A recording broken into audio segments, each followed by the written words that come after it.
आपसे माघ मास की तिल गणेश की कथा सुनाने जा रहा हूं, सो ध्यान से सुनो। माघ कृष्ण गणेश चतुर्थी व्रत कथा। ऋषि शर्मा ब्राह्मण की कथा।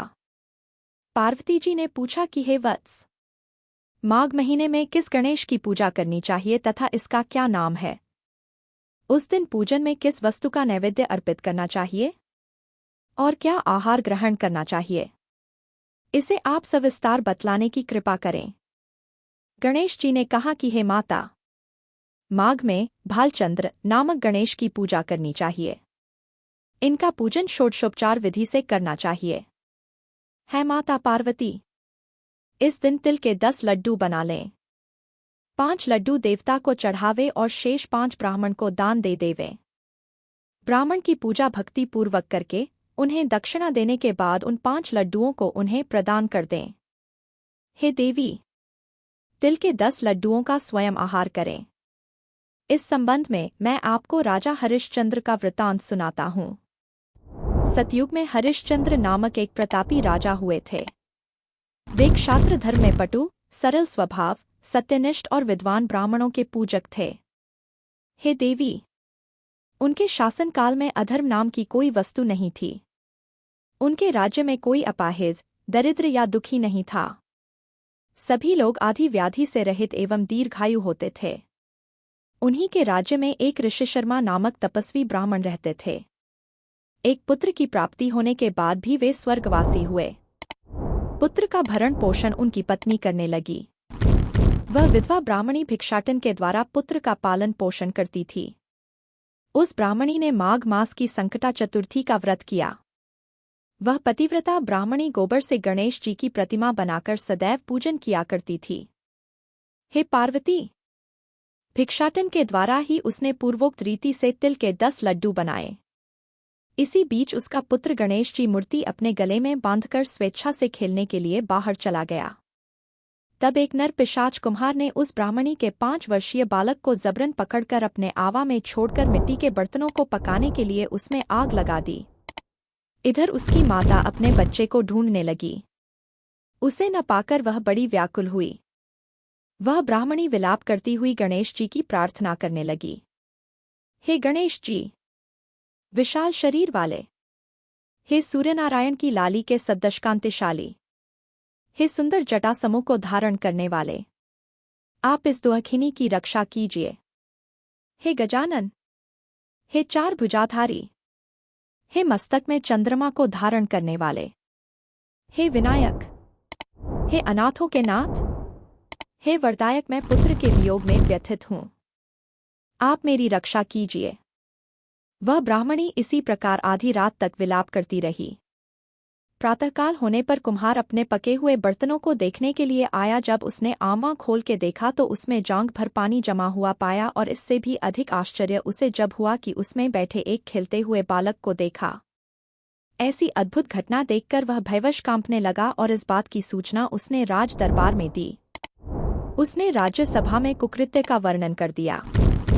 कुम्हार ने कहा कि हे महाबाहु, हे प्रज्वलित अग्नि के समान तेजवान, हे महाराज हरिश्चंद्र, मैं अपने दुष्कर्म के लिए वध के योग्य हूँ। उसने आगे कहा, हे महाराज, कन्या के विवाह के लिए मैंने कई बार मिट्टी के बर्तन पकाने के लिए आंवा लगाया, परंतु मेरे बर्तन कभी नहीं पके और सदैव कच्चे ही रह गए। तब मैंने भयभीत होकर एक तांत्रिक से इसका कारण पूछा। उसने कहा कि चुपचाप किसी लड़के की तुम बलि चढ़ा दो, तुम्हारा आंवा पक जाएगा। मैंने सोचा कि मैं किसके बालक की बलि दूं? जिसके बालक की बलि दूंगा वह मुझे क्यों कर जीवित छोड़ेगा? इसी भय से, हे महाराज, मैंने दृढ़ निश्चय किया कि इसे ही बैठाकर आग लगा दूंगा। मैंने अपनी पत्नी से परामर्श किया कि ऋषि शर्मा ब्राह्मण मृत हो गए हैं। उनकी विधवा पत्नी भीख मांगकर अपना गुजारा करती है। अरे, वह लड़के को लेकर क्या करेगी? मैं यदि उसके पुत्र की बलि दे दूं तो मेरे बर्तन पक जाएंगे। मैं इस जघन्य कर्म को करके रात में निश्चिंत होकर सो गया। प्रातः जब मैंने आवा खोलकर देखा तो क्या देखता हूँ कि उस लड़के को मैं जिस स्थिति में बैठा गया था वह उसी तरह निर्भय भाव से बैठा है और उसमें जांघ भर पानी भरा हुआ है। इस भयावह दृश्य से मैं कांप उठा और इसकी सूचना देने मैं आपके पास आया हूँ। कुम्हार की बात सुनकर राजा बहुत ही विस्मित हुए और उस लड़के को देखने के लिए आए। बालक को प्रसन्नतापूर्वक खेलते देखकर मंत्री से राजा ने कहा कि यह क्या बात है? यह किसका लड़का है?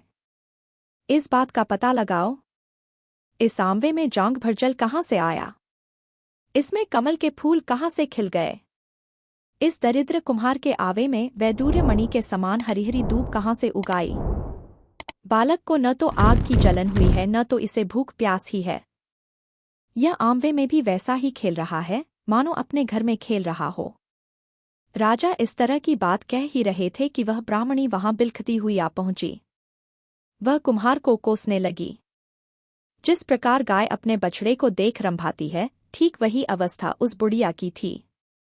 वह बुढ़िया बालक को गोद में लेकर प्यार करने लगी और कांपती हुई राजा के सामने बैठ गई। राजा हरिश्चंद्र ने पूछा कि हे ब्राह्मणी, इस बालक के न जलने का क्या कारण है? क्या तू कोई जादू जानती है अथवा तूने कोई धर्माचरण किया है जिसके कारण बच्चे को आंच तक नहीं आई?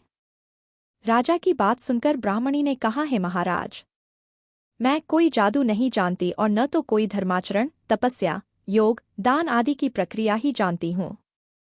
हे राजन, मैं तो संकटनाशक गणेश चतुर्थी का व्रत करती हूँ। उसी व्रत के प्रभाव से हे राजन, मेरा पुत्र जीता जागता बच गया। ब्राह्मणी की बात सुनकर राजा ने कहा कि मेरे राज्य की संपूर्ण जनता इस संकटनाशक गणेश चतुर्थी का व्रत करे, इसमें मेरी पूर्ण सम्मति है।